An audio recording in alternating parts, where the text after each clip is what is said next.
Bonjour à toutes et à tous. Alors, comme on est en début d'après-midi, allez-y, installez-vous. C'est le moment challengeant pour les speakers, c'est comment faire pour garder votre attention et s'assurer que vous n'allez pas dormir. On va tamiser un peu la lumière. Je vous ai mis une petite vidéo d'une demi-heure et après on débrief, voilà. Une demi-heure de vidéo, un quart d'heure de débriefing, emballé c'est pesé. Non, on va pas faire comme ça. Alors, vous allez voir la première diapo que je vous ai mise, c'est une diapo de pause. Alors, il y a deux types de pauses. Il y a la pause aération de notre esprit, parce qu'on n'a pas beaucoup de temps pour traiter d'un sujet hyper important, selon moi, et on verra si vous êtes d'accord sur ce plan-là. Il va falloir par moment que, on souffle un peu, on respire, et on repart. Si ça vous va. Sinon, je zappe la diapo à chaque fois. Mais je pense que c'est pas mal de faire comme ça. J'ai mis la diapo de titre, mais on va aller directement à la première vraie diapo de la présentation de cet après-midi, la pause, la vraie pause. Alors, qu'est-ce que c'est que cette pause? C'est la pause du speaker. Je dois être le seul conférencier qui repart aussi vite de scène qu'il est monté sur scène. Je ne crois pas qu'il y en ait d'autres qui fassent ça. Vous allez vous mettre en binôme, idéalement avec quelqu'un que vous ne connaissez pas. L'avantage, c'est que si vous n'avez pas eu le temps de discuter avec beaucoup de gens, ça sera le moment. S'il y a des binômes 2-3, ça va, hein, je prendrai pas mal. Et je vais vous poser une question. On va parler de performance collective, de travail en équipe. À votre avis, en un mot, un seul, par binôme, c'est quoi le plus important? Sur ces bonnes paroles, à vous.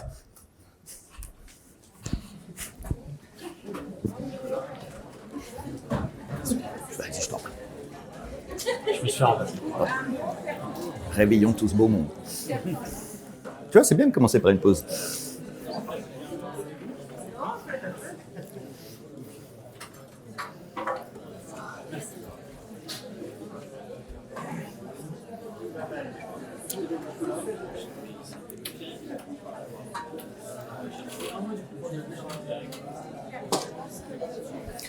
On a découvert avec Jerry, j'ai formé son papa à Disney, sur la Gile. On a discuté de ça hier, c'est pas un truc de fou? Je trouve ça tellement... Non, c'est Disney qui a acheté les livres et qui ils les ont donnés. C'est énorme. Non, c'est Disney qui a fait ça. Tous les gens du parcours, ils sont repartis avec le bouquin. Sympa. Hein?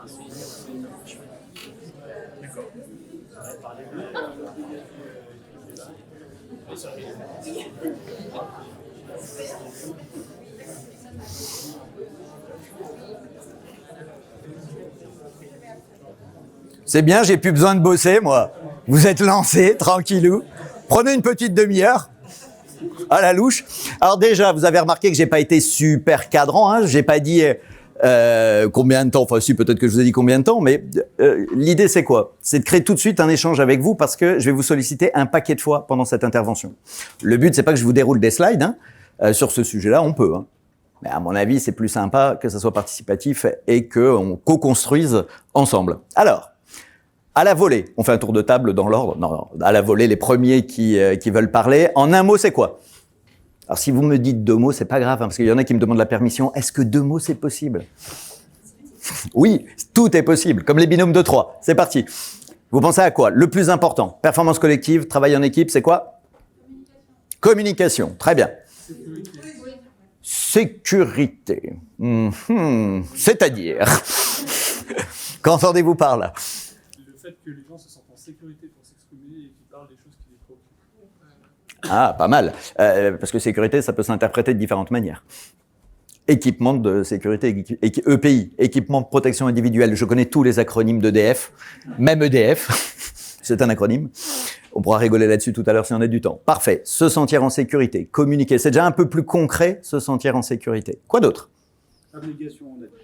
Abnégation dans le geste, on sent qu'il y a l'euro de foot. Hop, hop, hop, passement de jambes, pas mal. Abnégation, oui. Résilience. On pourrait avoir ça aussi, hein. Confiance. Confiance. Yes. Cohésion. Cohésion. Pas mal. Vous en avez d'autres? Écoute. Écoute, ce qui va venir, on va dire, spécifier la communication. Très bien. Pas mal.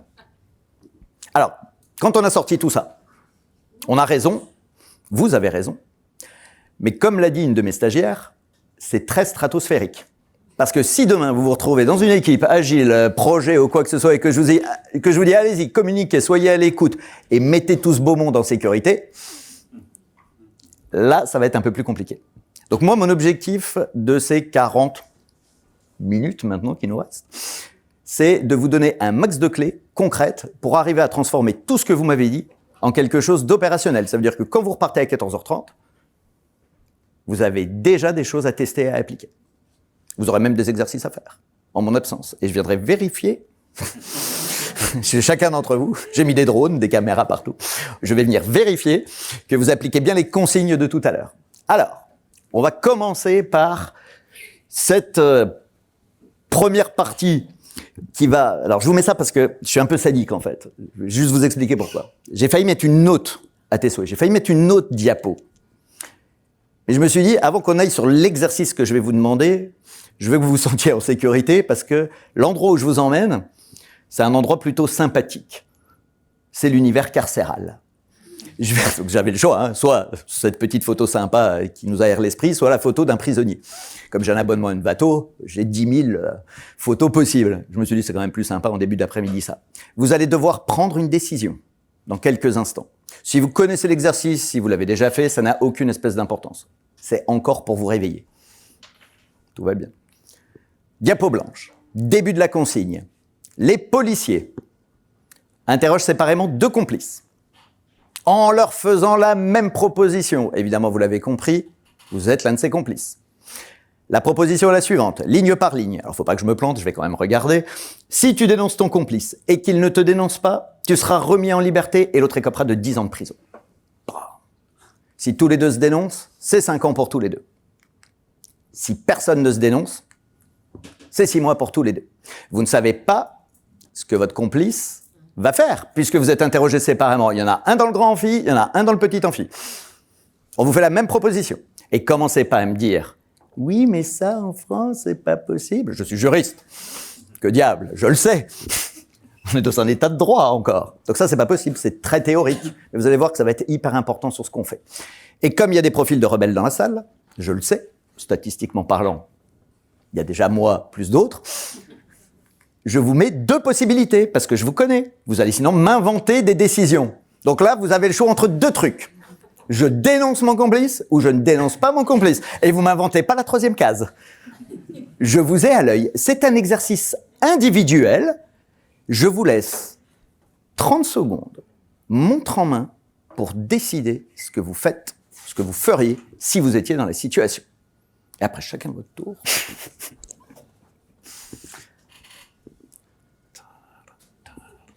Hop, ça dépend du complice. Et voilà.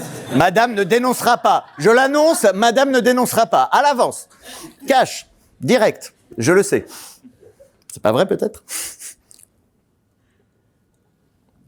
Antonin le mentaliste.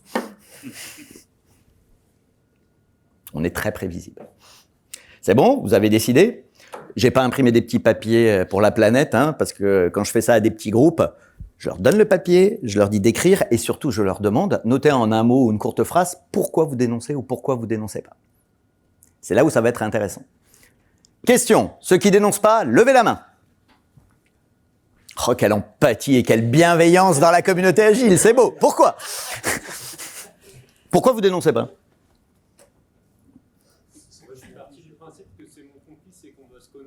Je suis parti du principe que c'est mon complice et qu'on doit se connaître.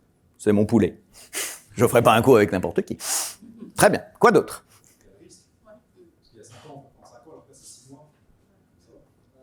Il y en a en termes de gestion des risques, il va falloir que je vous fasse un tableau croisé dynamique. Hein.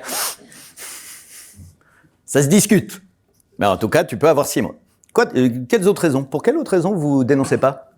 Donc là, voilà, je choisis mon complice, on se connaît. Il me sentirait mal de le dénoncer. Voilà, par exemple, je pourrais mal vivre le fait de le dénoncer. Surtout s'il ne me dénonce pas.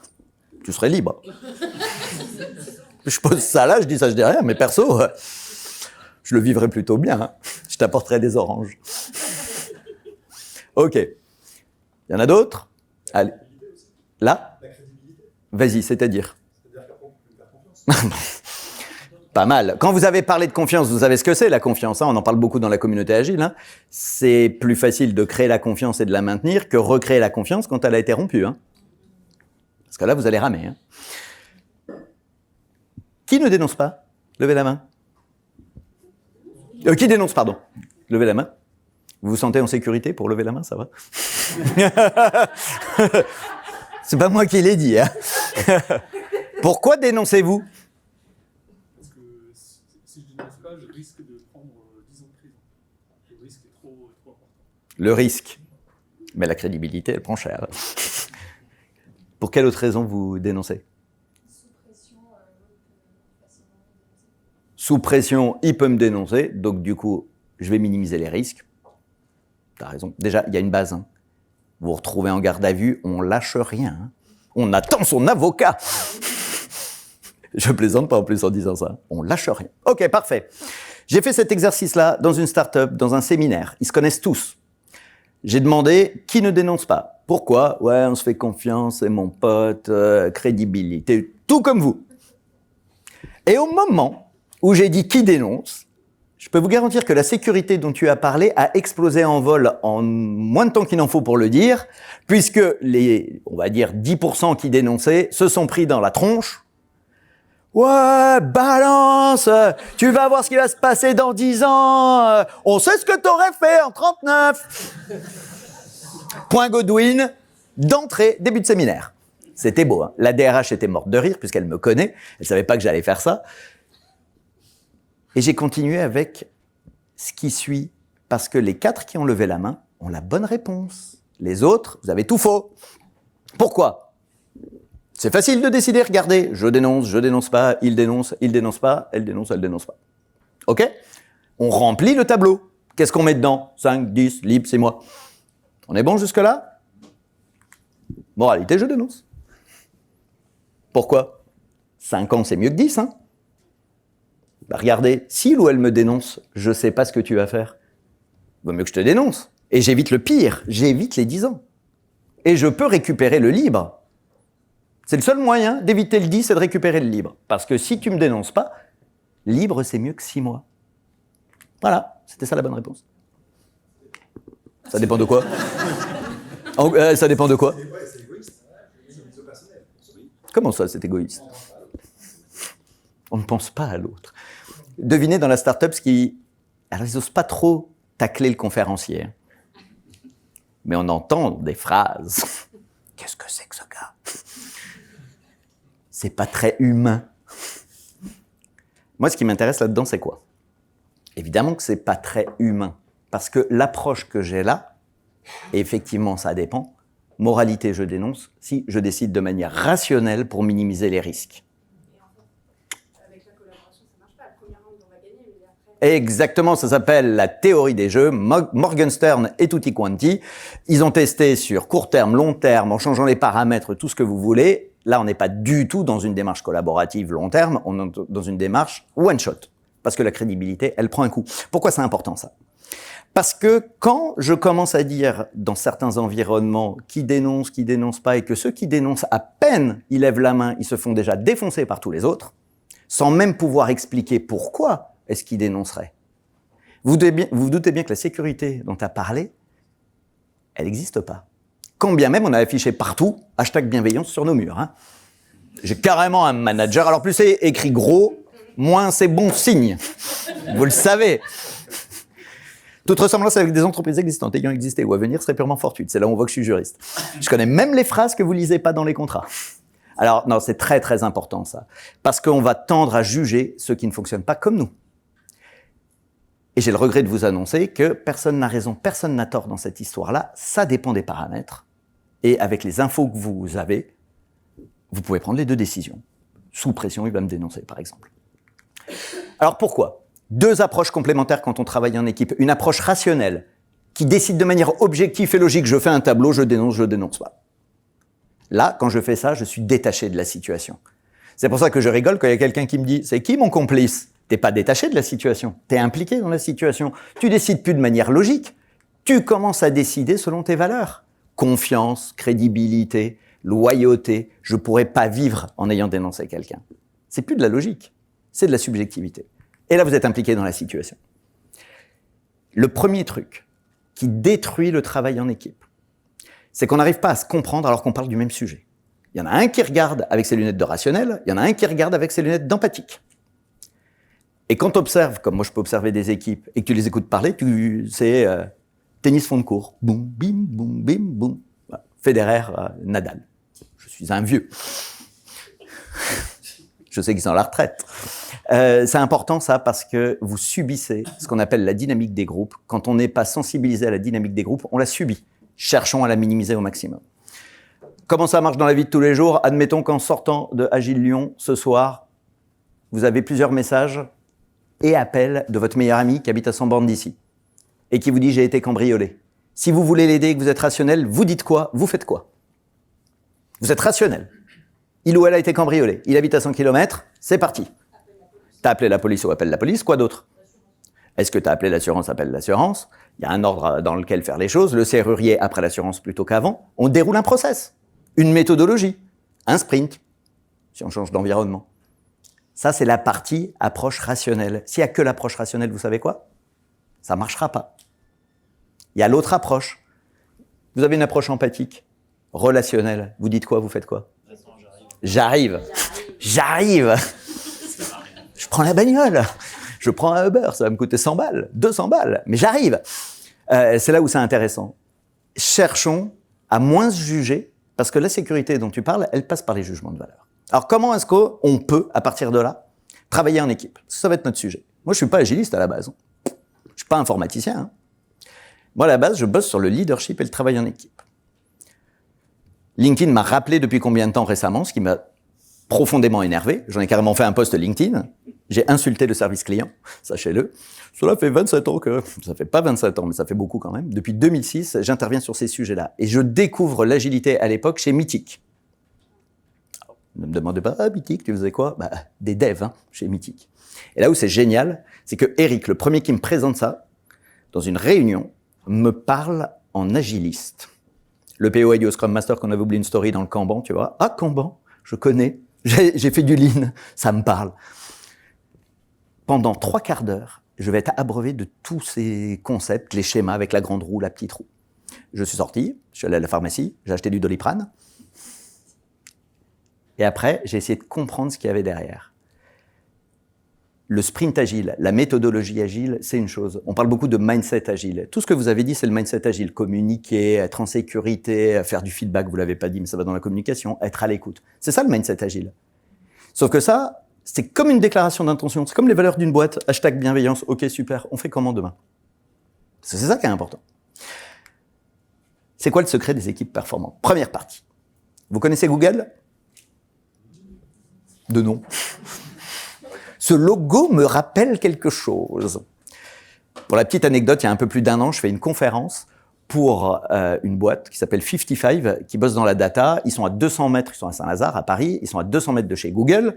Leur client principal, c'est Google. Et par quoi je commence ma conférence? Première diapo, vous connaissez Google. J'aime bien réveiller les gens au début d'après-midi. Et là, il y a tout le monde qui se met à plisser les yeux. Ils étaient en train de manger des sandwichs. Vous savez, les lunch and learn. Et là, c'est génial. Parce qu'ils te regardent, ils plissent les yeux, ils se font « Mais qu'est-ce que c'est que ce branque ?»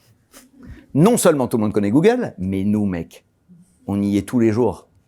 On va là dans le petit château à côté de Saint-Lazare. On connaît les piscines à bulles. Et la cantine avec 12 trucs possibles, 12 étals possibles que tu as l'impression d'être... je sais, pour ceux qui ont visité, vous savez, les autres. Demandez à Google. Il y a des photos sûrement.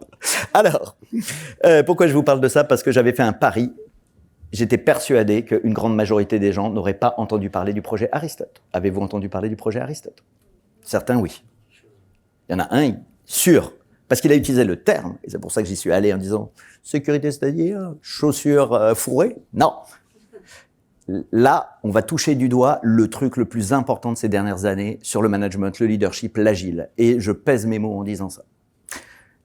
Le secret des équipes performantes, c'était l'objectif de Google entre 2012 et 2015. Je vous le fais vite, hein, on ne va pas perdre 10 ans là-dessus. Hein, si ça vous intéresse, il y a des captures d'écran, vous allez voir du blog Google. Entre 2012 et 2015, Google lance un vaste projet en interne. Julia Rosowski, chef de projet, va piloter une équipe où ils vont faire une observation de plus de 180 équipes, de l'analyse de data en veux-tu, en voilà chez Google. Ils vont tester tout un tas de modélisations pour trouver ce qui fait qu'une équipe est performante chez Google.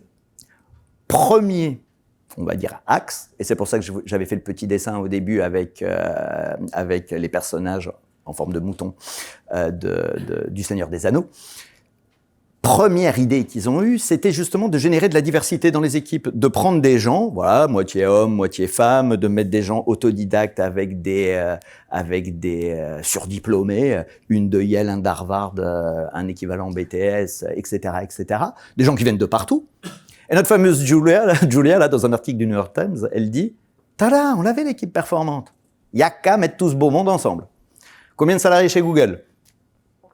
À l'époque, 2012-2015, plus de 60 000. Aujourd'hui, 130, 120, 130 000. Vous vous doutez bien que quand vous dites qu'il faut telle typologie de personnes dans l'équipe, t'as qu'à comparer à toutes les équipes qui sont comme ça. Et bien là, la diversité, elle tombe à la trappe quasi tout de suite, parce qu'il y a des équipes qui sont hyper performantes avec cette configuration, d'autres pas du tout. Puis à un moment donné, il faut arrêter de déconner. Admettons qu'on soit tous comptables. On vient tous du même village aux États-Unis. On a tous 30 ans. On est tous des hommes ou des femmes, peu importe. Est-ce que ça va nous empêcher d'être performants? Est-ce que la diversité va rajouter ou pas de la performance? Non. Ça veut dire que la diversité peut être un critère de performance, mais ça n'est pas automatique. Eux, ce qu'ils voulaient, c'était d'être sûr qu'un facteur, un critère, un secret allait automatiquement générer la performance collective. Eh bien, ils l'ont trouvé. Ils se sont plantés. C'est pas les gens qui composent l'équipe qui étaient importants. C'est ce que vous avez dit tout à l'heure, la manière dont les gens interagissent ensemble. Comment est-ce qu'on communique? Comment est-ce qu'on fait pour travailler ensemble? Croyez-le ou pas, ils ont découvert le secret des équipes performantes. Je vous le donnerai lundi à 16h par mail. Ça va, on a le droit de rigoler. Alors la sécurité psychologique, puisque c'est ça le secret, c'est pour ça que je t'ai demandé, est-ce que tu peux préciser, la sécurité psychologique, et pour tes 50 balles, tu viendras me voir tout à l'heure. Il l'a appris 5 minutes avant de rentrer. La sécurité psychologique, c'est quoi? C'est exactement ce que tu as dit, avec un tout petit peu de critères en plus, mais globalement, ça se résume à ce que tu as dit. Les membres d'une équipe doivent se sentir libres de s'exprimer. Bim. Et de prendre des risques interpersonnels. On nous prend des exemples dans le projet et sur d'autres modèles, comme par exemple poser des questions quand j'ai pas compris, comme par exemple admettre une erreur, comme par exemple donner un avis différent du groupe. Tiens, on est tous d'accord? Oui, oui. Moi, j'adore quand les gens cherchent l'unanimité. C'est pas normal d'avoir l'unanimité dans un groupe. Vous devriez avoir peur quand tout le monde est d'accord. Et la clé, elle est là, sans avoir peur d'être jugé ou critiqué quand on le fait. La sécurité psychologique, c'est le secret des équipes performantes. À l'époque du projet Aristote, 2015, ça fait quasiment 10 ans que c'est sorti, on était à des 30% de productivité en plus, turnover réduit. Par exemple, chez Google, quand quelqu'un quittait une équipe dans laquelle il y avait de la sécurité psychologique, il tendait à rester chez Google, pas aller à la concurrence. Accenture a fait une enquête 2021 ou 2022. Accrochez-vous quand il y a de la sécurité psychologique. 50% de productivité en plus. Bam! 25% de turnover en moins. On parle de rétention, sécurité psychologique. Rétention, le terme RH pour dire gardons les gens. 75% de stress en moins dans les équipes.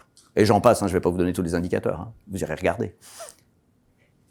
La performance, les objectifs n'ont jamais généré de sécurité psychologique. Ça marche que dans un sens. La sécurité psychologique augmente la performance, réduit le turnover, etc., etc. Dans l'autre sens, ça ne marche pas.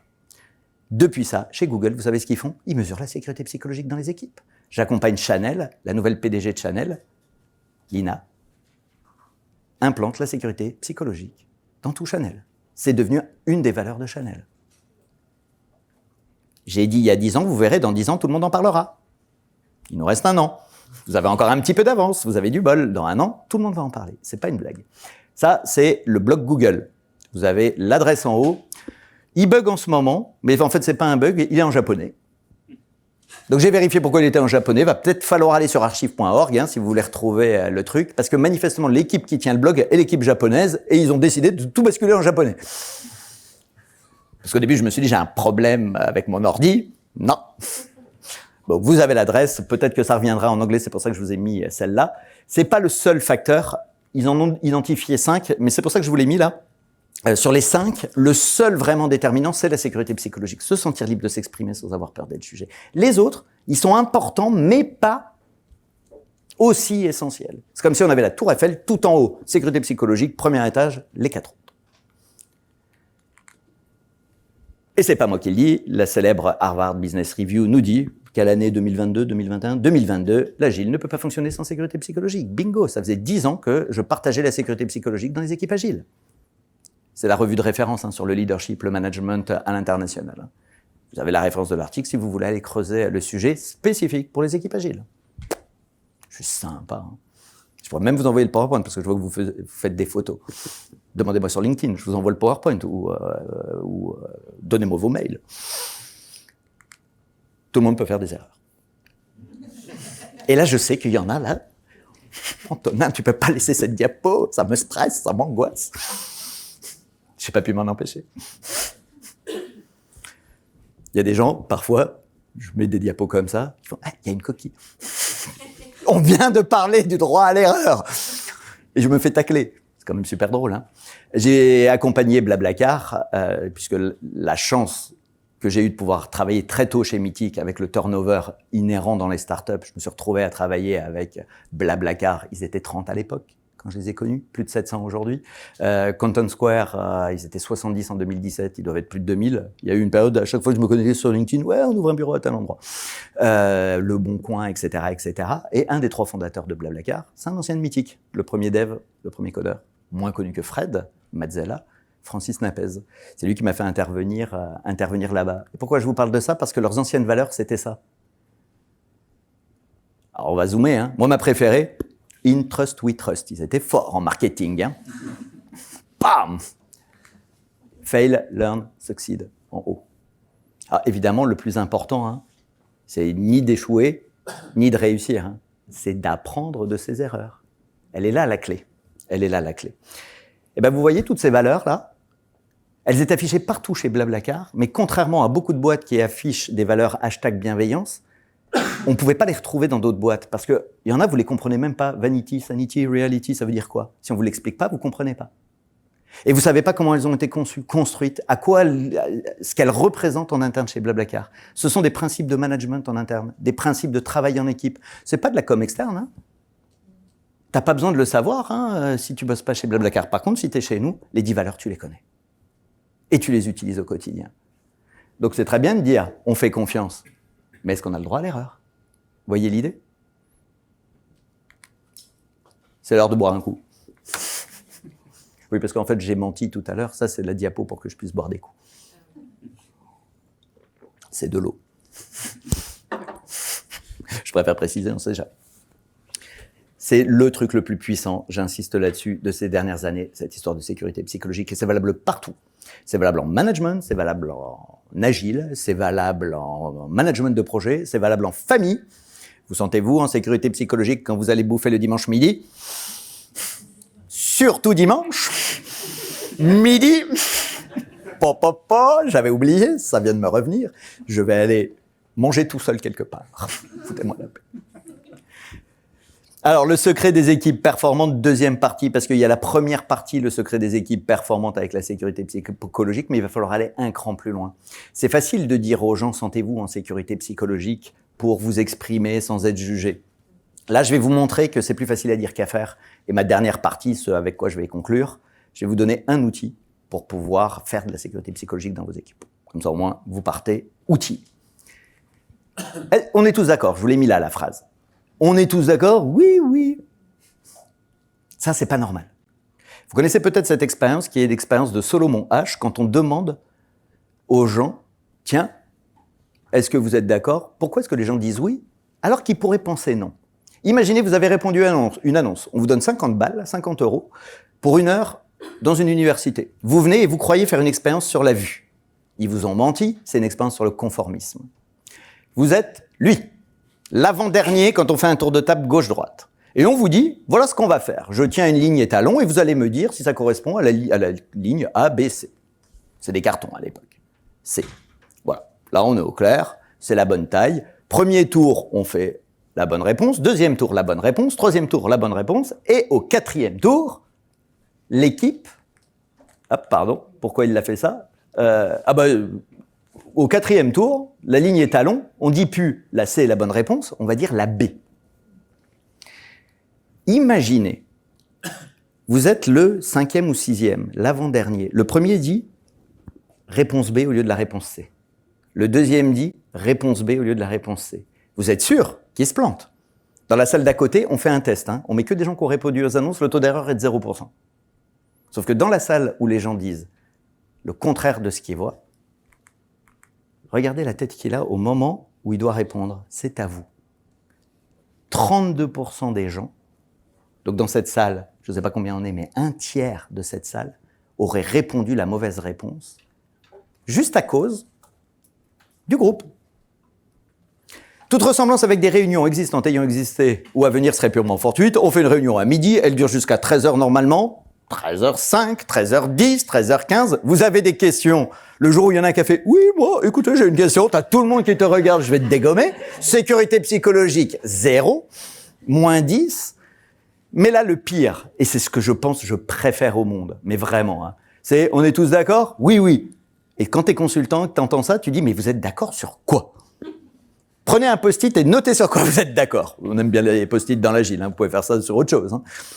Et là, tu rigoles, parce que les gens, en fait, ils sont d'accord sur quoi? On est d'accord de les bouffer? Ouais. Et quand tu sors, c'est, t'étais d'accord, toi, Jerry? Non. Pourquoi t'as rien dit?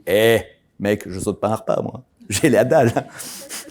Sinon, après, il va y avoir trop de monde au buffet. Il y a des décisions stratégiques qui sont prises dans des boîtes parce que les gens n'osent pas dire non, n'osent pas dire le contraire, n'osent pas s'affirmer dans un groupe. C'est ça la dynamique de groupe. Et c'est ça ce qu'on subit. Quand sur un truc, on est sûr à 100% d'avoir raison, vous avez 32% des gens qui vont dire le contraire de ce qu'ils observent, imaginez quand on n'est pas sûr de soi, le taux de conformisme, comme il peut exploser. Prudence avec ça. Je rebois un coup. Et je vous parle d'EDF, comme ça on va rigoler un peu. Et après, je vous donne l'outil, l'outil final. Connaissez-vous EDF ? Je ne vais pas refaire le coup, j'ai une diapo, connaissez-vous EDF, le projet je ne sais pas quoi chez EDF. EDF est une boîte assez étonnante parce que, un peu comme les agilistes qui utilisent tout un tas de termes abscons, comme ça j'utilise aussi un terme compliqué, pour parler de termes compliqués, ils utilisent beaucoup d'acronymes. Vous pensez que vous avez des acronymes ? Non. Non. Chez EDF, c'est puissance 10 000. Et quand je dis 10 000, je suis gentil. Je vous en donne un exemple qui m'a traumatisé à vie. Un paperboard. Vous voyez ce que c'est comme objet. Chez EDF, c'est un acronyme. Alors attention, pas partout chez EDF, je précise, parce que tout le monde chez EDF n'utilise pas et ne connaît pas l'acronyme. Mais dans les services RH, formation et tout ça, ils connaissent. L'acronyme est BNG. Que s'est-il passé à l'époque où j'ai commencé à travailler chez EDF ? J'ai Catherine, chef de projet, au téléphone. On discute, elle me dit où ça va se passer, comment je dois animer, où je dois me garer. Je recevais un package, plein de trucs de formation à animer. On était plein de formateurs à animer, donc on avait à peu près le même déroulé, les mêmes outils. Et en pleine conversation, ça n'a aucun sens. Je ne sais pas pourquoi elle me pose ça là, sur la table. Genre, c'est évident, répondez à cette question, monsieur. Ah, j'ai oublié de vous demander, il vous faut 1 ou 2 BNG. Là, j'étais comme vous. Un quoi ? Comme je venais de me lancer dans la formation, est-ce que je me suis senti en sécurité psychologique pour poser la question ? Vous voyez, là, ça commence à être intéressant. Bah oui. Pourquoi ? Parce que j'étais pas en visio, j'étais au téléphone, elle n'a pas vu ma tête. J'aurais été dans une salle avec d'autres formateurs qui n'auraient pas su ce que c'était non plus. Il vous en faut 1 ou 2 ? 2. Et j'ai du bol, c'était pas une question ouverte, du genre combien vous faut-il de BNG ? 10 ? Qu'est-ce que vous allez faire avec 10 BNG, monsieur ? Là où la communication a commencé à devenir lunaire, il va falloir que vous trouviez ce que ça veut dire BNG, vous l'avez compris. Mais là où la discussion a commencé à devenir lunaire, c'est que j'ai osé poser la question, et quand elle me l'a dit, ça m'a encore rendu plus perplexe. Parce qu'alors là, vraiment, je pense qu'elle aurait vu ma tête, je perds des pieds. Et après, elle s'est dit, ce mec est débile. BNG, c'est quoi ? Alors déjà, un indice. Pas de mot anglais. Ah là, c'est là où on teste tout de suite le niveau de EDF-ri des gens. Ils ne sont pas managers, ils sont encadrants. Il y en a qui connaissent. Alors, BNG, mot français, ça donne quoi ? Il faut aller chercher loin, faites-moi confiance. La lettre la plus facile à trouver, c'est la deuxième. Qu'est-ce qu'on fait dessus? Il y a des fois des gens qui me disent on écrit dessus. C'est bien note. Le bloc-notes géant. Vous avez gagné un livre agile. Oh là là là là. Le BNG. Incroyable. Un abonnement d'1 an à EDF, ça vaut le coup en ce moment, vu l'augmentation des prix. Un truc de malade. Je suis au téléphone tranquillou, je lui dis, petit moment de solitude, je me dis qu'est-ce que je fais? Je pose la question, je connais pas, tous les formateurs connaissent, qu'est-ce qu'on fait? Bon, allez, on demande, hein. C'est quoi le BNG? Et là, j'entends, genre, le bloc-notes géant. Une personne normale voit un bloc-notes géant. Et là, dans votre tête, c'est comme si ça vous est arrivé, probablement comme moi, vous vous dites, qu'est-ce qu'ils font avec ça chez EDF? J'ai appris des techniques de reformulation, je demande, et vous faites quoi avec ces blocs-notes géants? Genre, pas de jugement. On écrit des trucs dessus. Elle voyait le paperboard, moi je voyais une espèce de bloc-notes géant, je comprends toujours pas ce qu'elle me dit, et au bout de 2 questions, à force de demander, j'ai fini par voir la réponse, mais vous voyez, on fait des synthèses dessus. Je dis, le paperboard, oui, le BNG.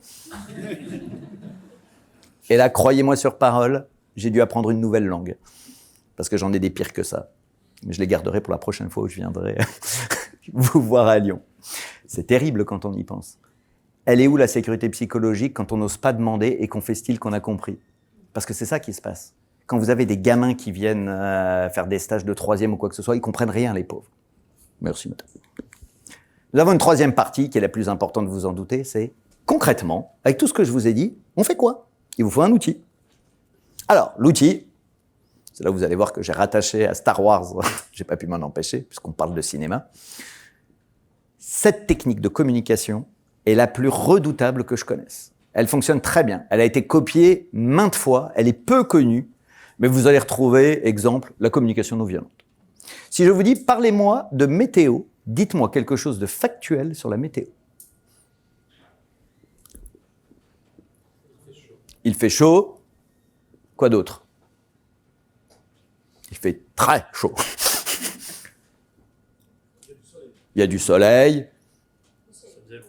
Ça faisait longtemps qu'on n'avait pas eu de soleil, le ciel est bleu.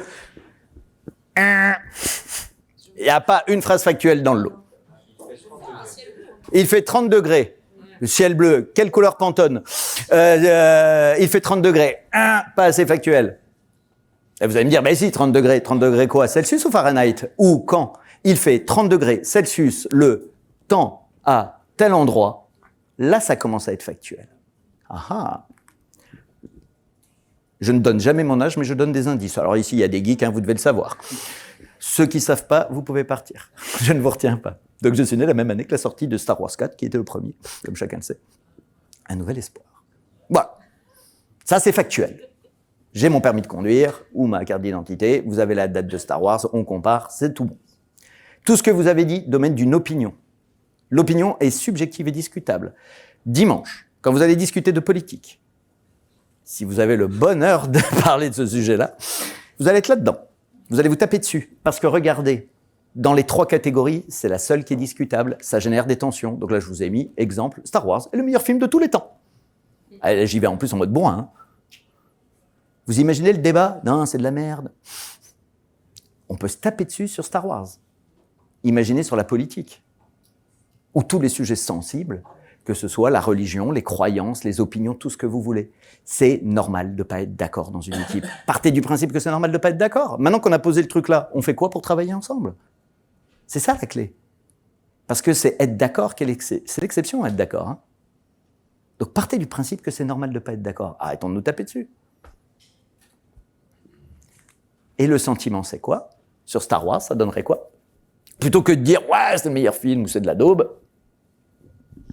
j'ai adoré ou je déteste Star Wars. Et là, il n'y a pas de débat. J'adore Star Wars, vous n'allez pas me dire « non, tu n'aimes pas Star Wars ». Il n'y a pas de débat. C'est clos, terminé. Vous la connaissiez, cette technique? Alors, c'est proche de la CNV, mais c'est plus vieux que la CNV. La CNV s'inspire de méthodes comme ça. C'est Oui, après tu as... Mais c'est encore plus vieux ça. Cette technique, fait opinion-sentiment, telle quelle, est-ce que vous la connaissiez? Si. Mais si. Vous avez des gosses peut-être? Et si vous n'avez pas de gosses, vous avez été des gosses? Probabilité forte. Vous avez probablement entendu la phrase suivante, : ouvrez les guillemets, on dit pas c'est pas bon, on dit j'aime pas. C'est la technique, hein. Vous enseignez des trucs à vos gosses que vous n'appliquez pas dans vos équipes agiles? On va tester. C'est parti. J'ai été ravi de travailler avec toi sur ce projet. Fait opinion ou sentiment? Hashtag bullshit. J'ai rigolé parce que j'ai vu un bouquin sortir, leadership, agilité, bienveillance, bullshit. Je l'ai lu. Je pourrais vous en parler à la pause. Donc j'ai été ravi de travailler avec toi sur ce projet. Fait opinion ou sentiment? Sentiment. On est bien dedans, j'exprime un ressenti, c'est indiscutable. En termes de feedback positif, c'est bien plus puissant que de dire « t'as fait du bon boulot hein. ». L'équipe est passée de 5 à 8 personnes en 2023. Fait opinion ou sentiment? Ça se prouve du moment où c'est vrai. Factuel. Je ne suis pas à ma place dans l'équipe.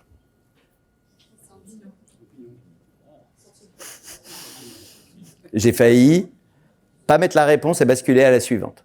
Opinion.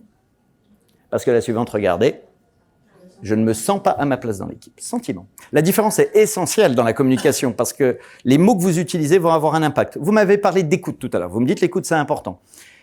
Aller solliciter l'écoute est au moins aussi important que celui qui est censé écouter. Exemple, je vais parler à un PO, un Scrum ou un manager, peu importe. Si je vais le voir avec « je ne suis pas à ma place dans l'équipe, c'est une opinion », il va me répondre quoi? Une opinion.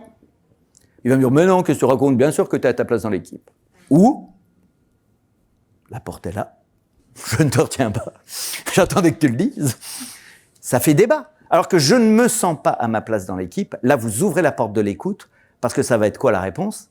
Qu'est-ce qui se passe? Pourquoi?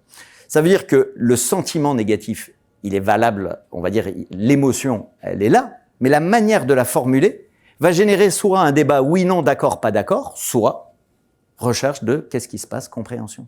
Vous voyez, c'est comme ça qu'on concrétise ces histoires d'écoute. Soit à l'écoute, super, formule les choses sous la forme d'un sentiment plutôt que d'une opinion, et la personne en face de toi, elle va potentiellement être plus à l'écoute. Ça marche mieux. Nous sommes le vendredi 28 juin 2024. Ça prouve que j'ai fait mon PowerPoint ce matin. J'ai expliqué comment je travaillais aux gens. Je pense qu'il y en a qui sont devenus fous, ils se sont dit plus jamais je pourrais travailler avec Antonin. Ils étaient en PLS. Ça, factuel, c'est facile. Ça va être compliqué d'appliquer tout ça. Opinion. On ne peut pas lui faire confiance. Opinion. J'ai le sentiment que nous avons bien avancé. Là, vous avez un doute, hein, maintenant vous n'osez plus. Hein. Opinion, j'ai le sentiment. Il y a un piège. C'est les politiques qui parlent comme ça. Demandez-leur leur avis sur n'importe quoi dans une interview, c'est pour ça que je vous le mets. Que pensez-vous de... Et vous mettez ce que vous voulez. Derrière, ça va être... Eh bien, voyez-vous, j'ai le sentiment que... C'est de la manipulation. Parce que ça fait croire que c'est indiscutable, alors que c'est totalement discutable.